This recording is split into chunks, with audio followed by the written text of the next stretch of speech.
Hi అండి. ఒక సాధారణ పుస్తకాలు అమ్ముకునే వ్యక్తి బ్రిటిష్ సామ్రాజ్యాన్ని గడగడలాడించాడంటే మీరు నమ్ముతారా? 1857 తిరుగుబాటు సమయంలో పాట్నాలోని విప్లవానికి నాయకత్వం వహించాడు పీర్ అలీ.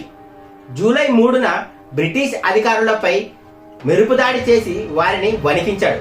కానీ దురదృష్టవశాత్తు ఆయన బంధించబడ్డారు. ఉరితీసే సమయంలో బ్రిటిష్ అధికారి అయిన విలియం టైలర్ ఆయనకు ఒక ఆఫర్ ఇచ్చారు. నీ అనుచరుల పేర్లు చెప్పు, నిన్ను వదిలేస్తాం అని. దానికి పీర్ అలీ ఒక నవ్వు నవ్వుతూ, మీరు నన్ను చంపగలరు కానీ మా ఆశయాన్ని కాదు అని గర్జించారు. ఎలాంటి భయం లేకుండా దేశం కోసం ఉరికొయ్యను కూడా ముద్దాడిన ఈ వీరుడు గురించి మీలో ఎంతమందికి తెలుసు? ఈ వీడియోని అందరికీ షేర్ చేస్తూ మన రియల్ హీరోని ఒకసారి గుర్తు చేసుకుందాం. అలాగే ఇలాంటి మరిన్ని చరిత్ర విశేషాల కోసం మన ఛానల్ను ఇప్పుడే సబ్స్క్రైబ్ చేసుకోండి. Thanks for watching.